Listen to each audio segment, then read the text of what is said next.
그 야권에서는 최근 윤석열 대통령과 김건희 여사에 대한 공세의 수위를 높이고 있습니다. 뭐 아직 일부 몇 사람이긴 합니다만 탄핵 얘기도 공공연하게 하고 있고 그렇지 않습니까? 이 상황을 의원님은 어떻게 보십니까?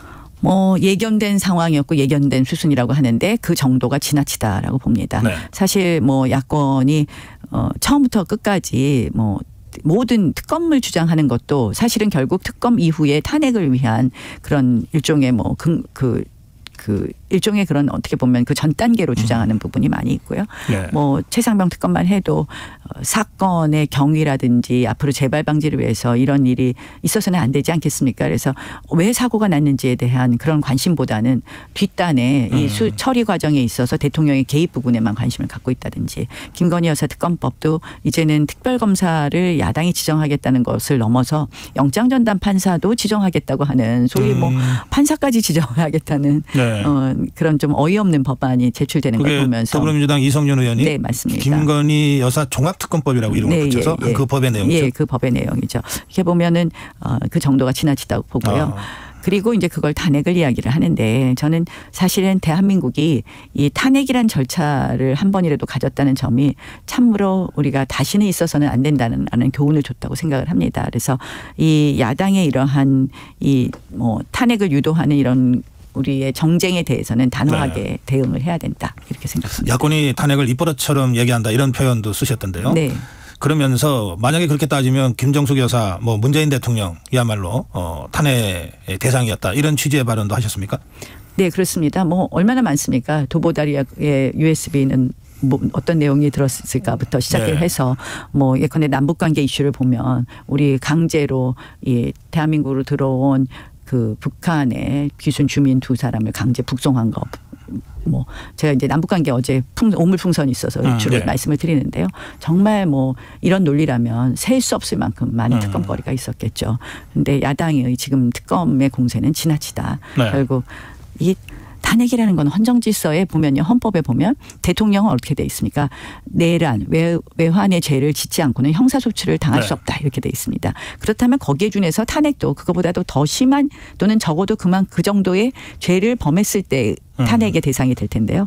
지금 이야기하는 것을 그런 잣대로 들이댈 수 없다는 것은 뭐 자명한 거 아니겠습니까? 그래서 이 야당이 입버릇처럼 하는 이 탄핵에 대해서는 우리가 사실은 민생은 아랑곳없고 탄핵만 하는 이 야당에 대해서는 좀 네. 우리가 심판해야 되지 않나 이런 생각을 하고요.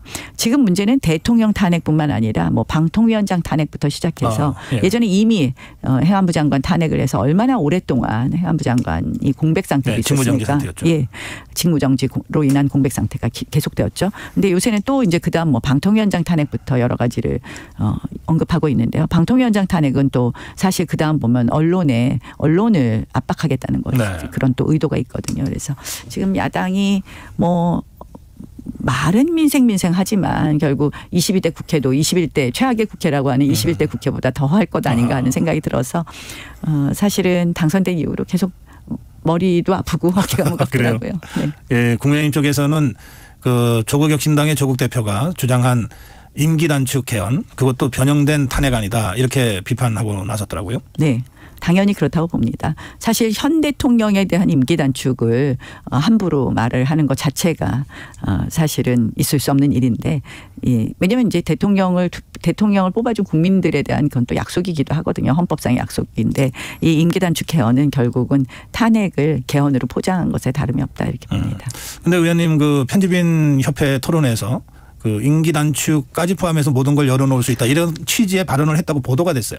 그 후에 아주 홍역을 겪으신 것 같은데. 예, 그래서 뭐 굉장히 제가 당원들한테 문자 폭탄도 받을 정도로 문자 아니 뭐 폭탄은 아니지만 몇몇 당원들이 네. 이런 주장을 했냐 이렇게 확인하셨는데 네. 우리가 이제 저는 권력구조 개헌론자입니다. 사실 지금의 이 대통령 중심제 아주 지극히 대통령에게 권한이 많은 대통령 중심제의 우리의 헌법을 고치지 않으면 이 국회는 늘 정쟁만 하게 되어 있습니다. 그리고 국회의원들이 사실 스스로 국정 경험이 많지 않다 보니까 책임 없는 그런 입법 권한을 행사하기가 구조가 아주 왕왕하게 일수입니다. 그래서 저는 기본적으로 권력 구조는 개편해야 된다. 그래서 의원 내각제적 요소를 좀 더 강하게 도입을 한다든지 의원 내각제로 간다든지 또는 이원 집정부제 프랑스식이나 오스트리아식 이원 집정부제에 대해서 우리가 연구를 많이 해야 된다라는 입장이고요. 네. 그러다 보면 임기가 뭐 4년 중임이 될 수도 있고 여러 가지 뭐 변수가 있지 않겠습니까? 그런 취지였는데 네. 이게 마치 현 대통령 임기를 단축하자는 야당의 이 주장과 같은 것으로 등치되는 걸 보고 저 스스로도 깜짝 놀랐고요. 예. 제 본인은 앞으로 대통령 개헌을 한다면 여러 가지 권력 구조를 개헌한다면 그런 것을 다 열고하자는 것이 네. 제 본의였고요.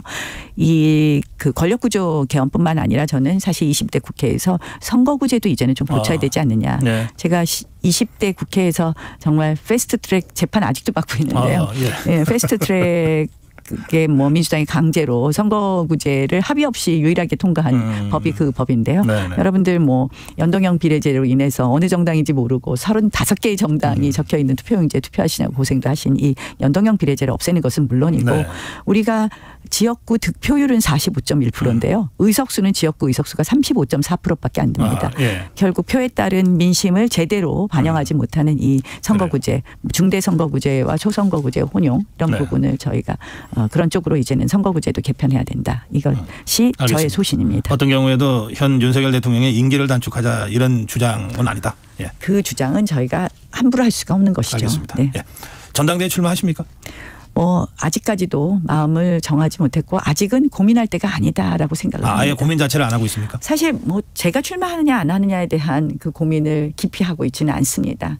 왜냐하면 우리가 지금 보니까 원래 저희가 비대위를 구성할 때는 바로 전당대회를 하는 것을 전제로 해서 전당대회 준비위원회를 구성하는 비대위로 실무형 비대위라고 불렀던 했는데 실질적으로 지금 비대위가 구성된다면 여러 가지 일을 하고 계셔서 언제 전당대회를 할지도 모르는 것 같습니다. 그래서 조금 더 지켜보겠습니다. 네, 전당대회에 대한 그 계획표가 나오고 나서 고민해야 됩니다. 지금은 그거 고민할 때가 아니다. 이런 말씀이신가요? 네. 그런데 얼마 전에 한동훈 전 비대위원장이 전대에 안 나가는 게 좋겠다 이런 취지 발언을 하셨죠.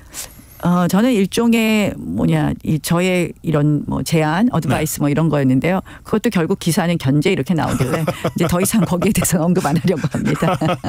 그래요? 네. 그냥 조언인데. 네. 예. 왜냐하면 또 제가 정치 오래 하지 않았습니까? 또 우리 수많은 대선 주자 1등 후보가 아깝게 밀려나는 걸 많이 본 사람으로서 한 이야기였습니다. 네. 알겠습니다. 지구당 부활 문제는 어떻게 보십니까? 지구당 부활 문제는요. 지금 이게 정치개혁의 핵심 이슈처럼 보이는 것 자체는 너무 안타깝다 이렇게 생각을 합니다. 예.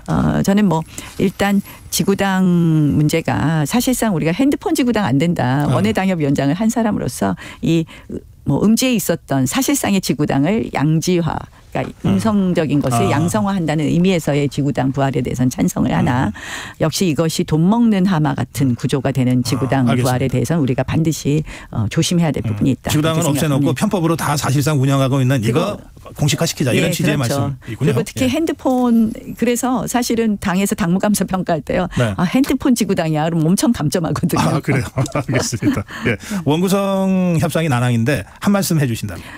저는 이재명 대표 엊그저께 발언을 보고 깜짝 놀랐습니다. 국회는 가장 중요한 게 다수결의 원리가 아니라 합의의 원리입니다. 다수결의 원리로만 국회를 운영한다면 그러면 국회의원 300명씩